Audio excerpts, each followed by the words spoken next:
दोस्तों जल्दी अंग्रेजी सीखने की ना एक ही ट्रिक होती है कि छोटे छोटे सेंटेंसेस को याद कर लो, उन्हें रट लो और दूसरों के सामने बोलना शुरू कर दो। बस जितना प्रैक्टिस करोगे, जितना याद करोगे, उतनी जल्दी आ जाएगी। जरा देखो, ये किसने किया, ये तो मैंने किया, कौन बोला, वो कहां है, किसके नीचे, कौन सी दराज में, कौन सी गली में। ये बड़े डेली लाइफ के कॉमन से सेंटेंसेस हैं, इनकी इंग्लिश बताता हूं जल्दी से बिना देर के एग्जाम्पल के साथ। बड़े ध्यान से देखिएगा भाई। सबसे पहले एक एक करके पहला वाला है ये किसने किया। अब जब भी आपको पूछना हो ना ये किसने किया है, कौन था यहां पे, तो आप देखिए कैसे बोलेंगे। बहुत सिंपल तरीका है, इसे आप बोलेंगे who have done it, who have done it. हां, आप इसे एक और तरीके से बोल सकते हैं, वो भी मैं बता देता हूं, हु डिड इट। ये वाला अब देखिए दोनों में फर्क क्या है वो भी मैं आपको बताता हूं। या तो आप ऐसे बोल सकते हैं हु हैव डन इट, या आप ऐसे बोल सकते हैं who did it, who did it, है ना। ये ग्रामेटिकल है, ये थोड़ा सा ऐसा लगेगा जैसे ऑफिशियल तौर पर बोला जा रहा है। और घर वगैरह में बोलना हो ना तो हम ये वाला बोल सकते हैं, जैसे व्हाट्सएप पे बोलना, किसने किया, ये कौन था, बताओ, किसकी हरकत है, किसकी करतूत है। ये सारे शब्द इसी में ही बैठ जाएंगे, इसी यही मतलब है उनका, who did it, who did it या हु हैव डन इट। तो पहला रट लीजिएगा, ये किसने किया, who have done it, who did it. Next वाला दोस्तों देखिए, अगला वाला है ये मैंने किया, वो स्वीकार कर रहा है, ही इज एक्सेप्टिंग, है ना, ही एक्सेप्ट्स कि मैंने किया, ये मैंने किया। आप देखिए इसे इंग्लिश में कैसे बनाएंगे, इसे बोलेंगे I did it, I did it. अब ये तो हो गया कॉमन सा तरीका, या आप इसे ऐसे ही बोल सकते हैं I have done it, I have done it, ये भी बोल सकते हैं। यानी आप इसे परफेक्ट में भी ले जा सकते हैं, या आप इसे पास्ट के इंडेफिनिट में ही बना सकते हैं, दोनों तरीके से। इन दोनों की हिंदी ना सिर्फ ये है बल्कि ये भी है, मेरी करतूत है, ये मेरा किया धराई है, मैंने कराई है, ये सारे शब्द इसी के अंदर आ जाएंगे। तो याद रखिएगा आई डिड इट या आई हैव डन इट। दोस्तों नेक्स्ट वाला देखेंगे, ये कौन बोला। अब देखिए ये अलग अलग मौकों पे बोला जाता है, जैसे फोन पर कौन बोल रहा है, ये भी इसी में ये कौन बोला या कौन बोला, या फिर किसी की आवाज अचानक से आ जाए, ये कौन बोला। तो इसे हम इंग्लिश में कहेंगे हुज दैट, हुज दैट, है ना। जैसे दरवाजे के पीछे कोई है, कोई डोर नॉक कर रहा है डोर पर, है ना, तो अब हम पीछे बोलेंगे कौन है, ऐसे बोलते हैं ना, कौन बोला, किसके आवाज है, कौन है, हुज दैट। या फिर कोई रात में अचानक से कोई आवाज आई, आप सो रहे थे और आपकी आंख खुल गई, कौन है, किसकी आवाज है, हुज दैट। या फिर फोन पर आप मोबाइल पर हैं, कॉल पर हैं, बात कर रहे हैं, सामने वाला बोल रहा है हेलो, आपको समझ में नहीं आया कौन है, तो आप बोलेंगे कौन बोल रहा है, किसकी आवाज है, ये हुज दैट। तो इतने सारे मौकों पर आप इसे बोल सकते हैं, तो ये बहुत कारगर है दोस्तों, हुज दैट। ये जो हुज है ये असल में हु और इज का कॉम्बिनेशन है, जिसे हम हुज बोलते हैं ऐसे शॉर्ट में। सो या तो आप इसे फुल फॉर्म बोले हु इज दैट, लेकिन थोड़ा सा आउट ऑफ फैशन लगेगा, हुज दैट फैशनेबल है। चलिए दोस्तों नेक्स्ट वाला देखते हैं। अगला वाला है वो कहां गया। अब आपके साथ कोई खड़ा था और आपने कहा कहां चला गया, अभी तो यहीं था, वो कहां गया, कहां गया। या किसी भी सिचुएशन में आप ये पूछें, इसे इंग्लिश में पता है कैसे बनाएंगे, इसे बनाएंगे where has he been, where has he been. अब वैसे तो इसे देखकर आपके दिमाग में आएगा कि ये गॉन क्यों नहीं है, वेयर हैज ही गॉन भी लगा सकते हैं। दोस्तों इसमें आप गॉन भी कर सकते हैं, लेकिन थोड़ा स्टाइल मारने वाली इंग्लिश में अगर आप बोलना चाहते हैं ना, गॉन का थोड़ा सा और अलग मतलब चला जाता है, तो आप इस बीन का प्रयोग करेंगे, वेयर हैज बीन। अब इसका जवाब भी सुन लीजिए, जैसे मैं दिल्ली में हूं जी, है ना, I have been in Delhi, I have been in Delhi, I have been, been ही लगा देंगे, I have been in Delhi, ये लीजिए हो गया। तो यहां पे बीन का प्रयोग भी हम कहीं पर होने या ना होने के लिए कर सकते हैं। बहुत कमाल का है दोस्तों ये। अगला वाला देखेंगे, नेक्स्ट है कहां रखा है। अब घर में अक्सर हम चीजें ढूंढते हैं, मम्मी मेरे जूते कहां रखे हैं, मोबाइल कहां रखा है, पर्स कहां रखा है ना, फ्रिज में रखा है जी, खाना रखा है खा लो।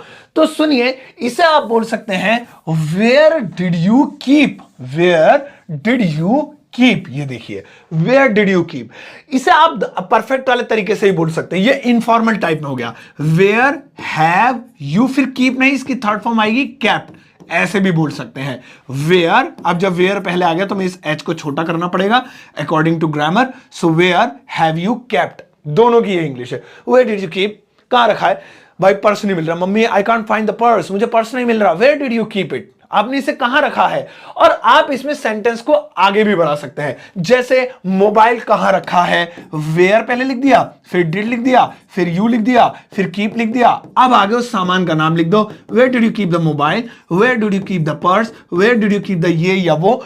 हम सामान का नाम इसके यहां आगे बढ़ा सकते हैं। तो अब आप जिस भी सामान को लेकर बोले कहां रखा है, कहां रख दिया, तो आप ये बोलिए और सामान का नाम इंग्लिश में बोल दीजिए अगर उसका कोई इंग्लिश वर्ड है तो। अगला देखिए, नेक्स्ट वाला है दोस्तों किसके नीचे। आप अभी पूछ रहे थे कहां है, तो मम्मी ने बोल दिया तकिए उसके नीचे रखा है।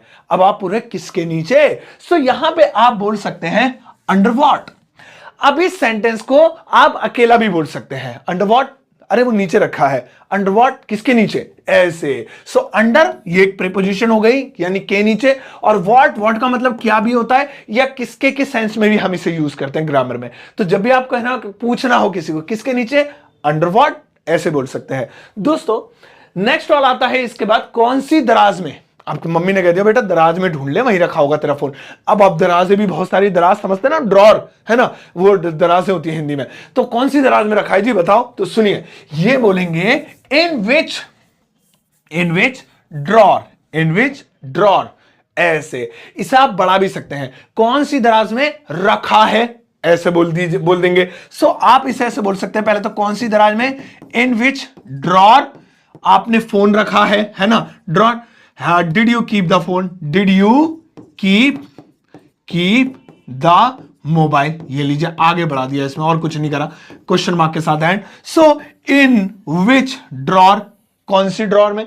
हां आप ड्रॉर हटाकर कुछ और भी प्रयोग कर सकते हैं ड्रॉर की जगह, जैसे इन विच अलमीरा, कौन सी अलमारी में, या फिर और भी हो सकता है। एक इसकी ट्रिक दिखाता हूं, यहां पर आप देखेंगे कि इन शुरू में आ रहा है ना, आ रहा है ना। अब इसे याद रखिएगा, इन विच से पहले आ रहा है। अगला सेंटेंस देखिए, कौन सी गली में या किस गली में, वो था कौन सी, ये किस, एक ही बात होती है, किस बोल दिया कौन सी, किस गली में। इसकी इंग्लिश होगी विच स्ट्रीट इन। अब देखिए यहां पे ट्रिक क्या है, विच पहले आ रहा है और इन बाद में आ रहा है, जबकि अगर मैं पिछले वाली स्लाइड दिखाऊं तो इन पहले आ रहा था विच बाद में।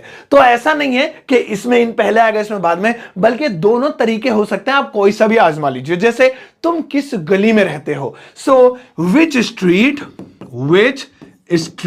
ये हो गया किस गली में ना। डू यू लीव इन, ये देखिए क्वेश्चन मार्क, यहां पे विच पहले आ गया और इन बाद में आ गया, लेकिन आप चाहें तो उस इन को उठाकर पहले भी लगा सकते हैं। आप ऐसे भी बोल सकते हैं in which street do you live, in which street do you live, या ऐसे ही बोल सकते हैं which street do you live in last में भी लगा सकते हैं। ये बस वो अमेरिकन ब्रिटिश वाले इंग्लिश का थोड़ा पंगा है, बाकी दोनों तरीके से बोला जा सकता है। ऐसे आप ड्रॉर वाले में भी कर सकते थे, जैसे इन विच ड्रॉर की जगह विच ड्रॉर, उसके बाद सामान का नाम, उसके बाद सेंटेंस, फिर लास्ट में इन लिख सकते थे। चलिए अभी वो आपको होमवर्क में दूंगा मैं। नेक्स्ट वाला किससे पूछकर, तुमने किससे पूछकर मेरे मोबाइल को हाथ लगाया, तुम किससे पूछकर यहां पर आए हो। बहुत अलग अलग तरीके हो सकते हैं। अब इसे बोलेंगे बाय आस्किंग whom, तुम किससे पूछकर यहां आए हो, इसी को बना लेते हैं, थोड़ा एग्रेसिव गुस्से वाला है। बाय आस्किंग whom, तुम किससे पूछकर, बाय आस्किंग whom, तुम यहां आए हो। हैव यू कम हियर, कम की थर्ड फॉर्म कम ही होती है तो कम ही लिख रहे हैं, और here. By asking whom have you come here, किससे पूछकर तुमने मेरा मोबाइल छुआ। By asking whom have you touched my mobile. ये आप अलग अलग तरीके से इसको बना सकते हैं। दोस्तों अगला वाला देखेंगे, नेक्स्ट वाला आ जाता है कितने में, ये मोबाइल कितने में लिया, ये कार कितने में ली, है ना। ये बहुत सारी चीजें हो सकती हैं, या ये कितने में दोगे, ऐसे भी कितने में दोगे। तो ये देखिए इसे कैसे बोलेंगे, इसे बोलेंगे हाउ मच शैल आई पे। इसका मतलब होता है कितने में दोगे, हाउ मच शैल आई पे, क्योंकि यहां पर आई पे लग गया ना, तो इसका मतलब यही है मैं पे करूंगा, आपको सामान देना है, तो कितने में दोगे। जैसे ये मोबाइल कितने में दोगे, है ना। तो सुनिए हाउ मच, सबसे पहले ये बोल देंगे हाउ मच शैल आई पे, ये तो हो गया कितने में दोगे, फॉर दिस मोबाइल, फॉर, अब ये मैं अलग कलर में लिख देता हूं ताकि हम अपनी स्लाइड को अलग कर सकें, फॉर दिस मोबाइल, ये लीजिए क्वेश्चन मार्क। अब यहां पे हाउ मच शैल आई पे, कितने में दोगे, ये हो गया कितने में दोगे। इसमें हम अगर दोगे जोड़ दें तो गलत नहीं होगा, बल्कि सेंटेंस और अच्छा लगने लगेगा। कितने में दोगे, मोबाइल कितने में दोगे, टीवी कितने में दोगे, भाई ये कंप्यूटर बड़ा अच्छा लग रहा है, कितने में दोगे, क्या लगा लोगे, सही बताओ। तो ये आप इस तरीके से बोल सकते हैं, सामान का नाम आगे लगा दीजिए और इसे बोल दीजिए पहले, हो गया। ठीक है ना दोस्तों। अब आपके लिए कुछ सेंटेंसेस हैं यहां पर। आपने ये वीडियो पूरी देखी, सबसे पहले तो बहुत बहुत शुक्रिया। आप बहुत लगन से पढ़ने वाले बच्चे हैं जो यहां तक आए हैं, और जो लोग बीच में छोड़कर चले आते हैं वो यहां तक नहीं आ पाते हैं। इसका मतलब आप उन लोगों से कितना अलग हैं। अब यहां पर कुछ सेंटेंसेस हैं जो उन्हीं में से जो मैंने आज आपको पढ़ाया है, सिखाया। इनकी इंग्लिश ट्रांसलेशन वीडियो के कॉमेंट सेक्शन में जरूर कीजिएगा, मैं आपके आंसर का वेट करूंगा। और ये बेहद जरूरी है आपकी प्रैक्टिस के लिए, क्योंकि जो भी आपने सीखा है, टाइम इन्वेस्ट किया है, उसकी प्रैक्टिस जरूरी है। बिना प्रैक्टिस के वो अधूरा रह जाएगा। तो इंग्लिश कॉमेंट सेक्शन में जरूर कीजिएगा, मैं आपके आंसर को हर्ट दूंगा। इसके अलावा मेरी किताब भी मार्केट में है, आप में से बहुत सारे लोगों को पसंद है और उन्होंने मंगवाई है। आप भी मंगवा सकते हैं, अमेज़न और फ्लिपकार्ट पर अवेलेबल है मेरी लिखी हुई किताब। साथ ही साथ मेरा बेसिक कोर्स भी है, वीडियो कोर्स है रिकॉर्डेड, जिसे आप पा सकते हैं मेरे एप्लीकेशन से। इन दोनों का लिंक वीडियो के डिस्क्रिप्शन बॉक्स में है। और हाँ दोस्तों, वीडियो को ज्यादा से ज्यादा शेयर कर दीजिएगा। जैसे आप शेयर करेंगे, आपके प्रोफाइल पे ये वीडियो चली जाएगी, फेसबुक ग्रुप में, व्हाट्सएप ग्रुप्स में। लोगों को पता लगेगा कि आप एजुकेशनल कंटेंट को फॉलो करते हैं और उसी को शेयर करते हैं। तो आपकी भी रिस्पेक्ट बढ़ेगी और मेरा भी मोटिवेशन हो जाएगा, थोड़ा मैं भी मोटिवेट हो जाऊंगा। अब जाओ इस वीडियो को सबके साथ शेयर करना, जाते जाते एक प्यारा सा लाइक देकर जाना।